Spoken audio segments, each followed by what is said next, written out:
Olá, amigos. Tudo bem com vocês? Ótimo. Vamos aqui tratar de um assunto bastante relevante. O que é a vida? E o que esperamos dela? A vida se refere a uma dimensão mais profunda da existência que transcende as preocupações puramente materiais ou físicas. Ela está associada a questões de significado, propósito e conexão com algo maior do que o eu individual. A vida muitas vezes envolve uma busca por conexão com o divino, Deus, o Criador. Uma força ou ser transcendental que é considerado como a fonte de toda a existência.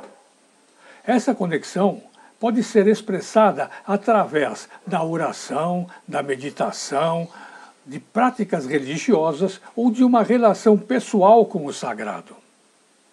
Ela frequentemente implica em um compromisso com o crescimento pessoal e o desenvolvimento espiritual, buscando aprimorar qualidades como compaixão, amor, gratidão e sabedoria.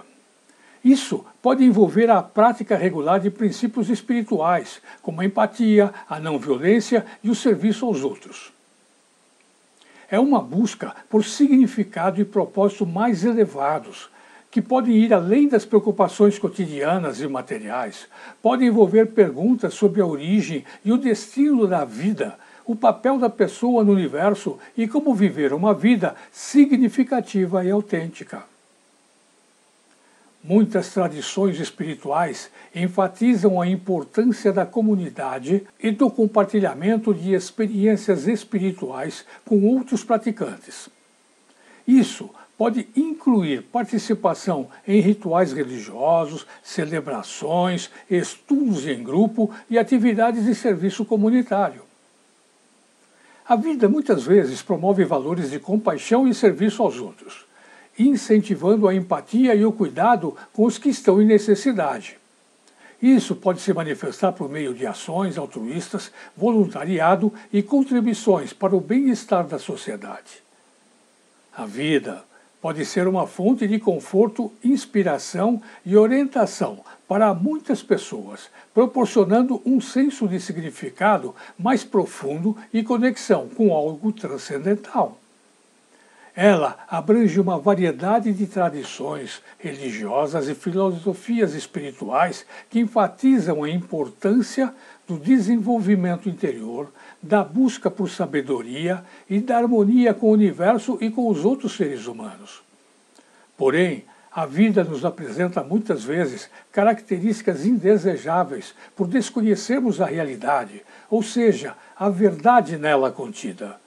E passamos a desenvolver um caminho de ilusão que nos leva ao encontro de fatos bastante desagradáveis. Para apresentar este lado da vida, vou utilizar alguns trechos do livro Vida, escrito pelo professor Masaharu Taniguchi, fundador de uma entidade religiosa que prega a verdade de que o homem é filho de Deus, no qual prega a inexistência do mal, ou seja, da doença, entre outros males. Ele inicia com uma pergunta: por que a verdade da inexistência da doença, que contraria a lógica, fascina as pessoas com uma força arrebatadora? A resposta foi simples. Isso se deve ao poder da verdade e ao poder da palavra. O pensamento gera a palavra, que provoca ação. Ora, se pensarmos em doença, falarmos em doença, ela será criada e se manifestará pelo poder de criação, que nos é facultado. Normalmente, as pessoas se desesperam quando se manifesta a febre, pensando que ela vem da doença, mas a verdade é que a febre provém da vida. Em um morto não ocorre febre. O fato de se elevar a temperatura significa que a pessoa tem abundante força vital, a força para combater elementos nocivos. Em relação à dor, a dor não desaparece porque a pessoa confunde dor com doença e tenta fugir dela. Você pensa que dor é doença? O fato de doer Um local significa que o sangue recebeu ordem para se concentrar nesse ponto. A dor não é doença. Ela é consequência do trabalho da força vital que está agindo intensamente para curar a doença. Existem outras dores na vida, tais como os sofrimentos e os tormentos, os quais aumentam quando procuramos fugir deles. Os sofrimentos não são causados para que passemos a manifestar nossa natureza verdadeira de filhos de Deus. Quando assim entendermos, os sofrimentos deixarão de nos fazer sofrer e conseguiremos facilmente superar os problemas da vida. E sobre os remédios? Mesmo quando se diz que alguém se curou tomando remédio, nem sempre significa que a cura se deveu à eficácia material do remédio, pois nem todas as pessoas obtêm o mesmo resultado, uma vez que a eficácia do remédio depende do grau em que a mente do paciente recebe a sugestão do médico. Por isso, a eficácia será maior para quem confia nas palavras e na postura do médico. Na realidade, a doença não tem força para combater a força vital ameaçando a vida humana. Em uma sutra escrita pelo professor Masaharu Taniguchi, sob inspiração de Deus, a sutra Contínua Chuva de Néctar da Verdade, consta: a doença não é uma fera que ameace a vida, nem é uma força real que dispute com a vida o trono da existência. Doença, quem é você? Você não passa de sinônimo de nada. Quando o ser humano adquire a convicção por meio da verdade de que é filho de Deus, ele vive por si sem possuir nada, uma vez que compreende por meio desta verdade que as demais coisas surgem naturalmente como reflexo da convicção obtida. No mundo criado por Deus, não existem dificuldades de subsistência, nem doenças. Nós é que, com a mente em ilusão, permitimos a manifestação desses malefícios em nossas vidas.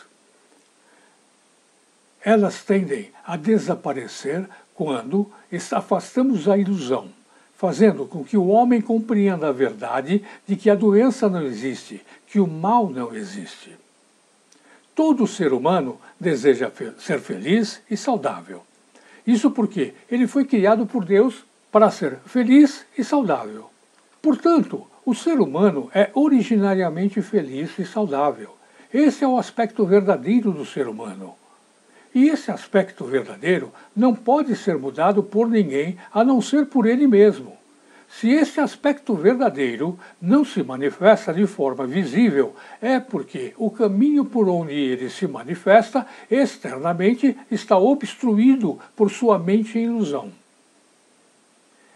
É um hábito mental de pensar em coisas más. Finalizando este vídeo, agradeço a todos que aqui permaneceram até o final e solicitando que deixem seus likes, comentários, compartilhem com seus amigos e familiares e aqueles que ainda não se inscreveram no canal, que o façam para nos ajudar a levar essas mensagens a um número bem maior de pessoas. Obrigado, muito obrigado.